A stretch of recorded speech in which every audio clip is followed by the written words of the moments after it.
Alors voici un nouveau test d'un traducteur automatique vocal, un traducteur donc en plusieurs langues. Donc on va commencer par faire un petit déballage, voir un peu comment est constitué, de quoi est constitué cet article. Bon, ça se commande sur Amazon, c'est dispo sur Amazon. Hein. Donc, il y a la boîte, une boîte type smartphone, avec dedans une petite dragonne, le petit pin pour installer une carte SIM, on en parlera après, un câble USB type C, bien pratique par rapport au mini USB, c'est quand même bien mieux, ça évite de se poser la question du sens, il n'y a pas de sens, on va être sûr que ça fonctionne. J'ai juste vu un tout petit défaut ici esthétique sur la prise, là, un petit bout de plastique, je ne sais pas si on verra. Bon, c'est rien, ça change absolument rien. Les contacts, ils sont de l'autre côté, donc ça pose pas de souci. L'appareil en lui-même, format smartphone. Une notice en anglais. Donc là, il n'y a pas de français, c'est que de l'anglais. Je me suis dit, c'est pas très compliqué. Et puis également, et ben voilà, c'est tout. C'est la pochette qui contenait la notice. Et voilà, on remet tout ça. Ben on va démarrer pour vous faire voir comment ça fonctionne. Donc il n'y a pas, on va déjà le présenter peut-être. Alors ici vous avez l'emplacement pour la carte SIM. Vous avez un bouton ici lorsque vous parlerez. Le micro est situé ici. Un bouton volume et puis un bouton marche arrêt en dessous. La prise juste de recharge, c'est tout. Et puis le petit ergot pour passer la dragonne.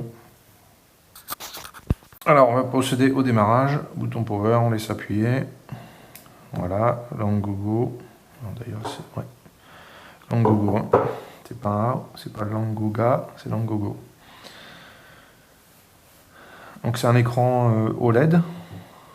Donc ça amène déjà une bonne qualité. Alors on voit tout de suite, je ne sais pas si vous allez voir, l'affichage n'est pas ovale comme on peut le voir là. C'est un affichage rectangulaire, hein, juste on le verra un petit peu mieux quand il aura démarré complètement. D'ailleurs, on a vu que c'était Android. Hein. Voilà, donc c'est la surface d'affichage est de cette hauteur-là, largeur ici. Hein. On va aller voir du côté des options. Tac, alors, je ne me rappelle plus s'il faut redescendre. Alors voilà.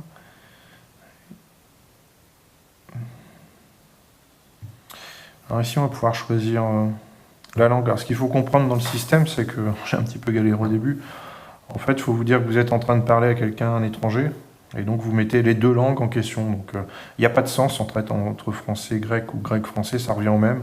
Le traducteur va reconnaître tout de suite dans quelle langue vous lui parlez. Il n'y a pas besoin au moment de lui dire bah oui, je parle en français, je parle en grec, c'est pas la peine. Donc quel que soit le sens, il n'y a pas de souci. On va regarder les langues proposées. Donc vous allez voir, tac, français, anglais, japonais, chinois, mandarin, coréen. Donc il y a 92 langues. Hein. Allemand, anglais, Afrique du Sud, anglais, donc vous en avez toute une série. Anglais, il y en a beaucoup. Hein. Arabe, vous en avez deux, arménien, azerbaïdjanais, bulgare, canadien, catalan, chinois, vous avez trois chinois, cantonais, mandarin, taïwanais, coréen, croate, danois, espagnol. Alors espagnol c'est pareil, vous en avez beaucoup d'espagnol, au moins une quinzaine. Philippines, Finlande, français, français oui, forcément, français du Canada. Hop, je vous laisse voir, il y en a quand même un sacré paquet. Hein. Hop, je crois que j'avais vu thaïlandais, portugais, polonais, roumain, russe. Et je crois que j'avais vu un thaïlandais à un moment. Voilà, thaïlandais, hop, turc, ukrainien, et demain, donc bon, ça vous permet de faire quand même déjà pas mal le tour. Hop, de France. Alors, je ne sais plus où sont les options. Ah, tiens, il y a encore une option là. Mince.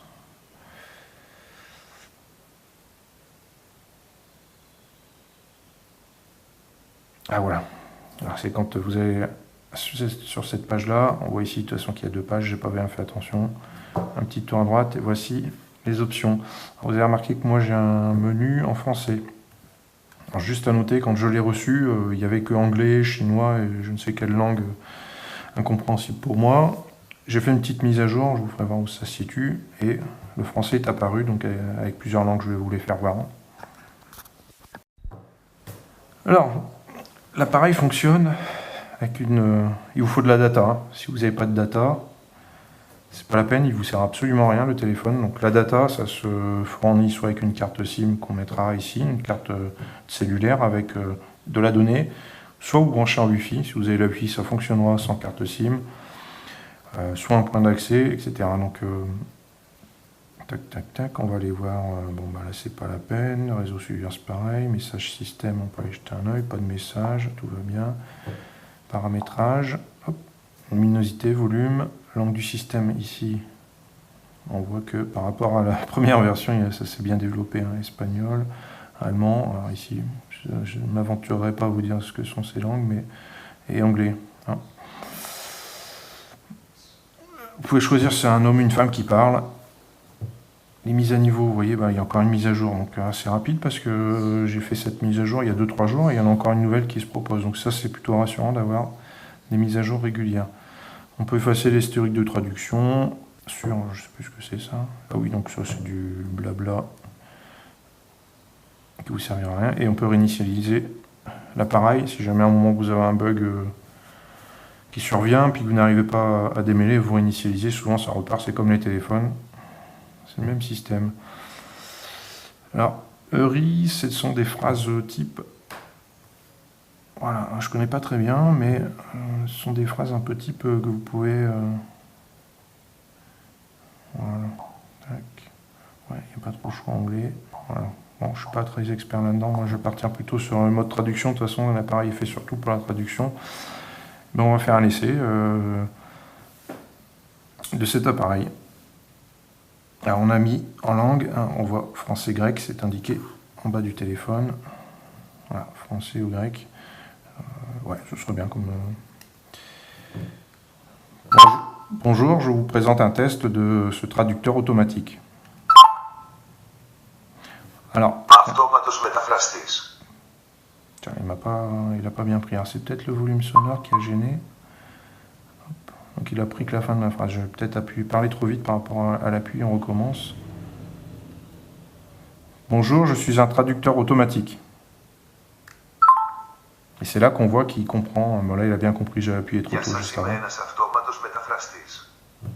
Voilà. Donc on voit tout de suite qu'il reconnaît bien le français. Alors si vous avez un grec qui parle, il va reconnaître que c'est du grec et il traduira dans l'autre langue. Donc c'est plutôt bien fait.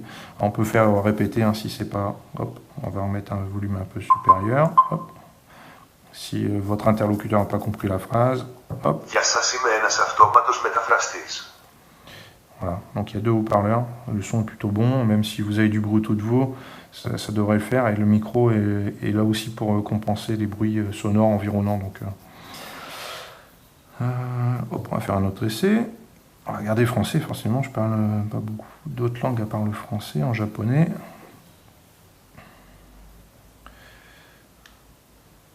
Bonjour, il fait beau aujourd'hui.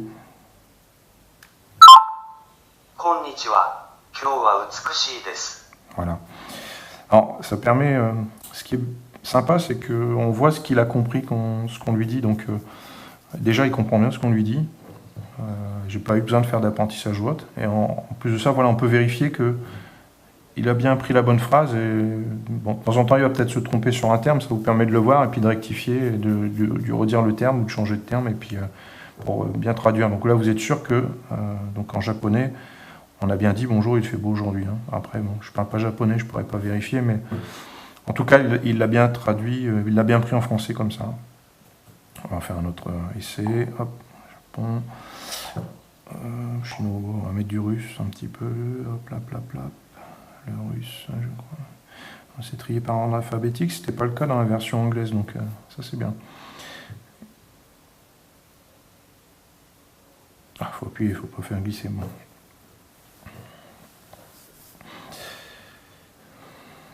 Alors, ce traducteur automatique est surprenant.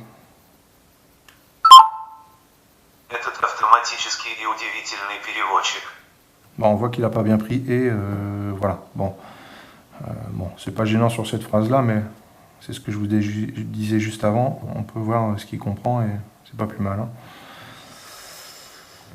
Voilà, alors vous avez aussi en possibilité, c'est eSIM, alors je sais pas comment on dit, c'est une carte SIM virtuelle, alors je suis pas... là il met eSIM, mais en fait je suis en Wi-Fi, hein, je suis pas... je connais pas spécialement, mais je crois que c'est une carte SIM virtuelle, il n'y a pas besoin d'avoir la carte SIM en elle-même. Hein. Tac. Après on peut acheter, mais je sais pas trop les tarifs, il faut faire attention à ça. Voilà. Donc moi je me suis amusé, les enfants se sont amusés, on s'est plutôt bien amusé avec, et j'avoue que pour le coup, je connaissais pas ce genre d'appareil. Bon, si je devais partir dans un pays étranger où je parle pas du tout la langue, je pense que je serais rassuré d'avoir cet appareil-là dans mes poches et pour pouvoir traduire. Alors, hop, on n'a pas vu la batterie, je vous ai pas parlé de la batterie, de l'autonomie. Moi ça m'apparaît très bon, l'autonomie, je l'avais rechargé juste quand l'appareil est arrivé. J'ai déjà bien utilisé, je pense, pas loin d'1 heure. On s'est amusé au moins 1 heure avec. Et il est toujours à 91%, donc je pense que là-dessus, vous n'aurez pas de souci d'autonomie. Hein. Alors, enfin, on va se poser la dernière question. On pourrait se dire, ben, finalement, tiens, j'ai vu une application sur mon téléphone Android qui fait aussi de la traduction. On pourrait se dire, bah, tiens, bon, est-ce qu'il y a vraiment l'utilité à avoir cet appareil-là? J'ai bien réfléchi à ça et c'est vrai qu'il y a des applis qui traduisent, alors peut-être pas déjà le nombre de langues qu'on voit ici. En plus de ça, ici vous avez un appareil qui est dédié, qui est vraiment fait que pour ça, avec une seule touche, donc qui est déjà peut-être plus accessible qu'un appareil Android, si on pense aux personnes pas forcément très technologie. Ici c'est quand même nettement plus simple, vous n'aurez pas de bug ou de soucis que vous aurez sur un téléphone portable. L'appareil il est réduit au minimum, un bouton power, plus ou moins, sur le volume, et puis quand je parle, j'appuie et je parle. Donc il y a déjà une simplicité d'utilisation, donc ça s'adresse déjà à une catégorie de personnes. En plus de ça,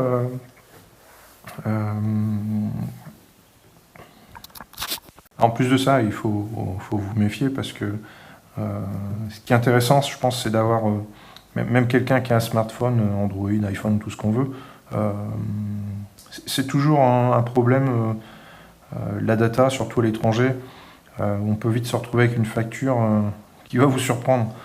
De ce fait-là, de dissocier l'appareil qui fera de la traduction de votre téléphone Android, c'est pas forcément un mal parce que vous aurez au moins votre data uniquement sur ce téléphone-là.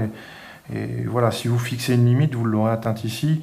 Au pire, même si vous atteignez votre limite ici, vous savez que vous pouvez basculer un tout petit peu, peut-être en vous penchant sur le point d'accès Wi-Fi de votre Android, mais ça limitera le hors forfait que vous pourrez avoir. Alors, surtout si vous passez en Wi-Fi, ben là vous êtes tranquille si vous êtes dans des grandes villes, etc. Vous pourrez vous mettre en Wi-Fi et là ça vous coûtera absolument rien, mais par expérience, je sais que ça peut coûter très cher la data. Alors, déjà en France, ça coûte très cher quand vous faites du hors forfait data.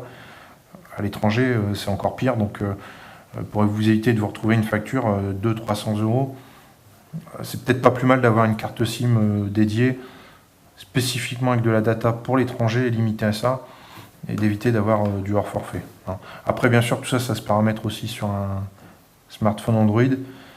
Ceci dit, c'est moins à la portée de tout le monde, ça peut vite déraper assez rapidement, et voilà, donc c'est pas plus mal d'isoler les deux data, la data traduction, qui plus est, normalement, on ne devrait pas trop taper dans la data, c'est pas des choses trop gourmandes, c'est pas comme si vous regardiez une vidéo sur YouTube, donc voilà, ça va peut-être permettre d'avoir une carte SIM spécifique à votre voyage, juste avec l'option, et limiter au moins un crédit qu'il y a dessus, ça vous évitera d'avoir une facture surprenante. Hein. J'ai déjà vécu d'avoir... les enfants m'avaient dépassé avaient activé la data sur le téléphone où ils n'en avaient pas. Je peux vous dire que les gigas coûtent très cher, et c'est même pas en gigas, c'est les MO qui coûtent cher déjà, et vous vous retrouvez avec une facture de 100 euros en très peu de temps. Donc voilà, je pense que c'est là l'intérêt de l'appareil, comparativement à un téléphone portable. Donc plus grande facilité d'utilisation, et puis moins de risque de hors forfait. Voilà, je vous ai fait le tour de l'appareil. Moi, je suis satisfait. Après, c'est vrai que c'est pas donné comme appareil. Ceci dit, c'est moins cher qu'un smartphone aussi. Et voilà, pour quelqu'un qui voyage pas mal et qui n'a pas qui n'est pas multilingue et qui ne parle pas toutes les langues du monde, voilà, ça peut, je pense, bien vous dépanner. Et plutôt bien fait avec une marque spécifique dédiée à ça. Et voilà, donc c'est gage plutôt de qualité.